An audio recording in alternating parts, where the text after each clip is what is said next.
Hello friends, मैं doctor Sandeep Bhasin Carewell medical centre से।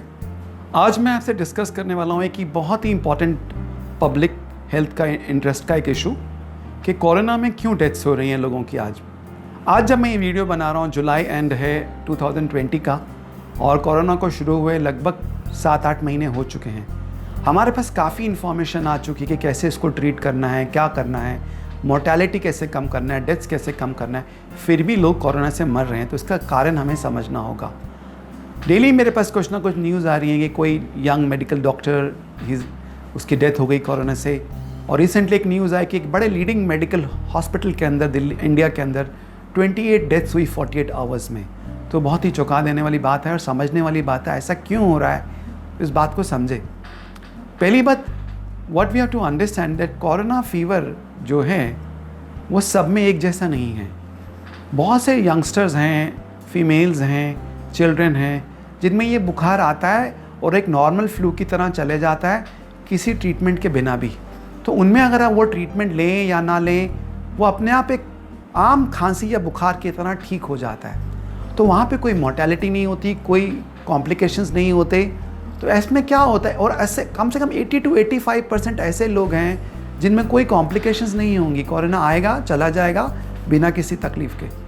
तो इसमें क्या होता है कि लोग बहुत कैजुअल हो जाते हैं, सोचने लगते हैं कि ये लोग ठीक हो गए कोरोना से तो हम भी ठीक हो जाएंगे, हमें भी कोई प्रॉब्लम नहीं होगी। लेकिन यहीं पे गलती होती है।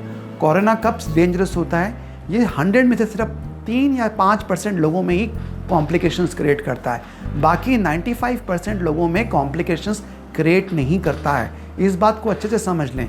वो 5% लोग कौन हैं? सबसे पहले मेल्स। जो भी मेल्स हैं जिनकी उम्र 45 या 50 से ऊपर है, उनको बहुत केयरफुल रहना है।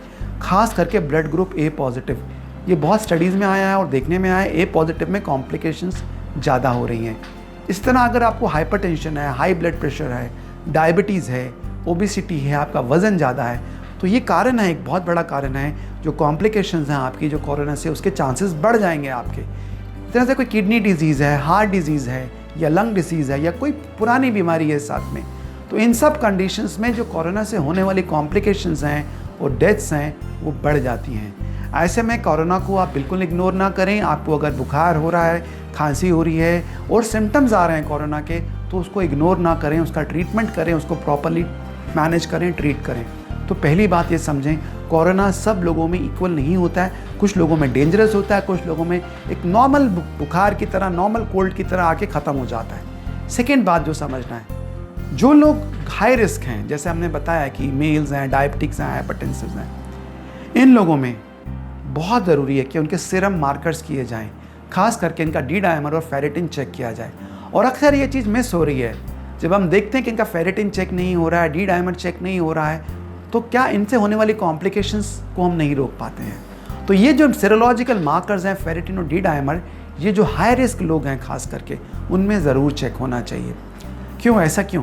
अगर डी डायमर आपका ज़्यादा है और आप हाई रिस्क हैं, तो आप में deep vein thrombosis, blood clotting के चांसेस, पल्मोनरी एम्बोलिज्म के चांसेस, माइक्रोथ्रोम्बाई के चांसेस, ये सब बढ़ जाते हैं। हार्ट अटैक के चांसेस बढ़ जाते हैं।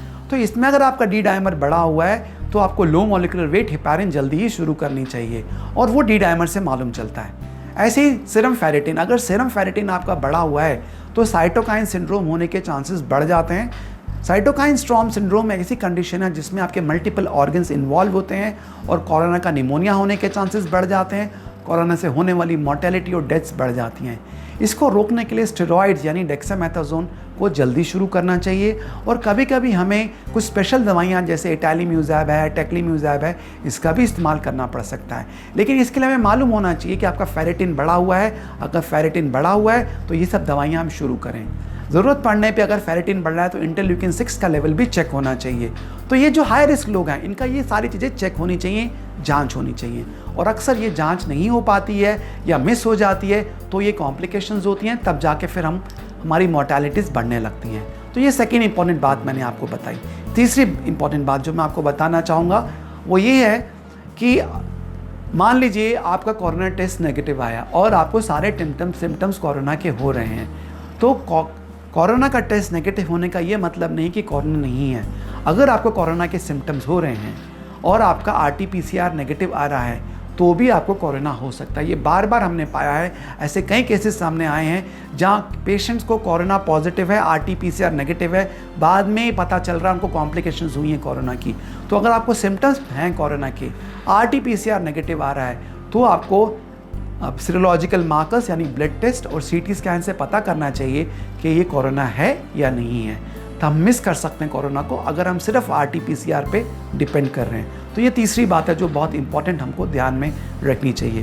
Now fourth very important thing जो हमें समझना है कि जो कोरोना की जो अक्सर कॉम्प्लिकेशंस हैं, सबसे कॉमन कॉम्प्लिकेशंस वो चौथे से 5वें या 6ठे दिन शुरू होती हैं। और जो सबसे पहली मेजर कॉम्प्लिकेशन आती है कोरोना की वो होती है निमोनिया।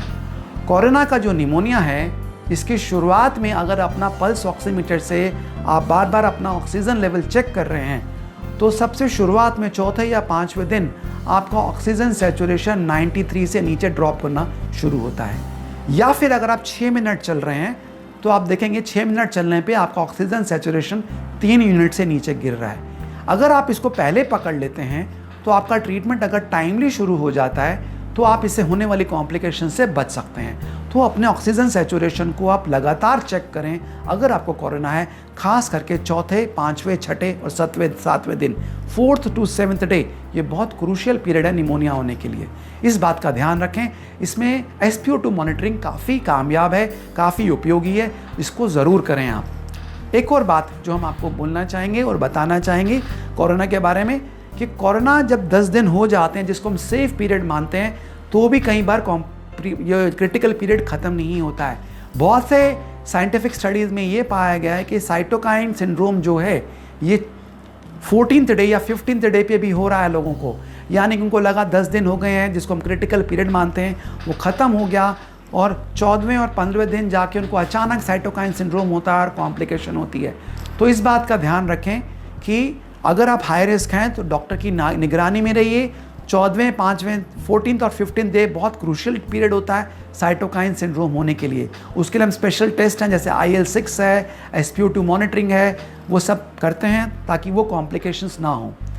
एक और बात जो हम बताएं कि कोरोना जो हाई रिस्क लोग हैं, जिनको ज़्यादा रिस्क है, उनमें D डायमर बढ़ा हुआ है, तो जो हम इसमें एंटीकोएगुलेंट्स लेते हैं जैसे लो मॉलिक्यूलर वेट हेपारिन है या एस्प्रिन है, इसको कम से कम कोरोना ख़त्म होने के बाद 2 या 3 हफ्ते तक लगातार लें, क्योंकि ये लोगों को जो क्लॉटिंग प्रॉब्लम्स हैं ये कोरोना ख़त्म होने के 2 हफ्ते या 3 हफ्ते के बाद भी हो सकती है। तो ये दवाइयाँ लंबी चलनी चाहिए। वन थिंग मोर जो मैं आपको बताना चाहूँगा, जो लोग हेल्थ प्रोफेशनल्स हैं, डॉक्टर्स हैं या पैरामेडिकल स्टाफ हैं, ये लोग कोरोना पेशेंट के संपर्क में आ रहे हैं, इनमें वायरल लोड बहुत ज़्यादा होता है। तो इस केस में जो निमोनिया की शुरुआत होती है वो जल्दी होती है कंपेयर टू जनरल पब्लिक। इसलिए हमने देखा है कि डॉक्टर्स एंड पैरामेडिकल स्टाफ में mortality is much higher as compare to general public. तो क्या करना चाहिए? जो लोग डॉक्टर्स हैं, पैरामेडिकल हैं, वो बहुत सावधानी बरतें। कोई भी सिम्टम कोरोना का आता है तो उसको इमीडिएटली ट्रीट करें, डिले ना करें। और ये मेरा मानना है कि अगर वो MMR वैक्सीन का इस्तेमाल करते हैं जो हाई रिस्क पेशेंट हैं, तो जो कोरोना की कॉम्प्लिकेशंस हैं उसको हम काफ़ी हद तक रोक सकते हैं। तो अगर आप हाई रिस्क हैं तो MMR वैक्सीन का ज़रूर इस्तेमाल करें। तो ये कुछ बातें हैं फ्रेंड्स जो मैं आपको बताने जा रहा हूँ। और एक चीज़ जो मैंने काफ़ी उपयोगी पाई और मैं उसका काफ़ी इस्तेमाल कर रहा हूँ वो है high dose vitamin C intravenously यानी ड्रिप के अंदर, और ओजोन थेरेपी जिसका हम इस्तेमाल कर रहे हैं। और इससे हमें बहुत से केसेस में बहुत अच्छा परिणाम आया है और बहुत जल्दी लोग रिकवर हुए हैं। तो इसका इस्तेमाल करने से हमने देखा रिकवरी बहुत जल्दी होती है।